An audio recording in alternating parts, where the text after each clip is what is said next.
Here is a children's book I made for my daughter last Christmas. I did it in a rush. It is taken from the Kebra Nagast. It is the story of the Queen of Sheba. Solomon orders his workers to hew stones that are too big. It breaks all their tools. Then he tells the hunters to go get a rook bird and to place the bird in a giant brass pot. The bird doesn't fit. A rook bird is like some mythological bird. And then the mother becomes sad that her baby's gone. This is kind of a sweet little story. She flies over Jerusalem. Then she goes to the Garden of Eden, gets this giant piece of wood. She drops the piece of wood on the brass pot, and it breaks the pot because the bird was too big. They had to put it underneath the pot. And then she flies away with her baby bird, which was a miracle. So Solomon sees it and he stretches out his hands to God, praising that. The workers then take the piece of wood and they're able to break the hewn stones for the temple. Don't really remember what this page says. Anyway, then we fast forward to the Queen of Sheba hears about King Solomon. She travels very far. And her mother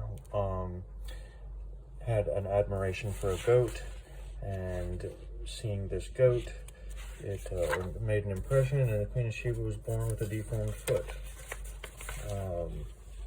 Anyway, she's fantasizing about the King of Solomon. And then King Solomon, he finds out that she has a deformed foot. Anyway, he floods the temple in a trick to get the Queen of Sheba to make sure that she pulls up her dress so he can see her foot.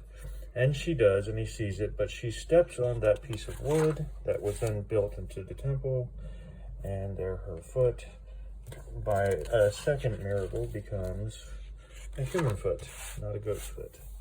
Anyway, he tells her his wisdom. This was actually a friend of mine that I placed in the story, tried to impress her. Didn't work very well.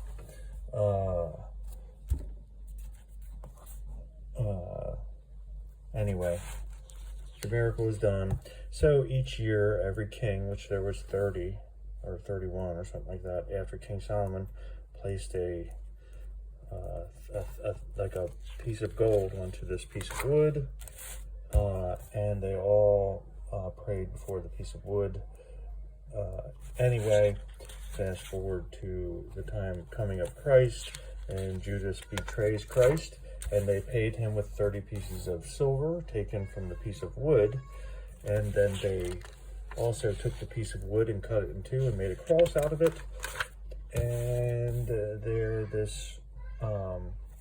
it was said that the piece of wood was from the same tree that tempted Adam, and also the same wood, the blood returning to that. And I did a horrible job on this picture. I only did this in a very short time frame. And it's the declare ye among the nations that God reigneth from the wood. Sweet little children's story that I've been thinking about redoing.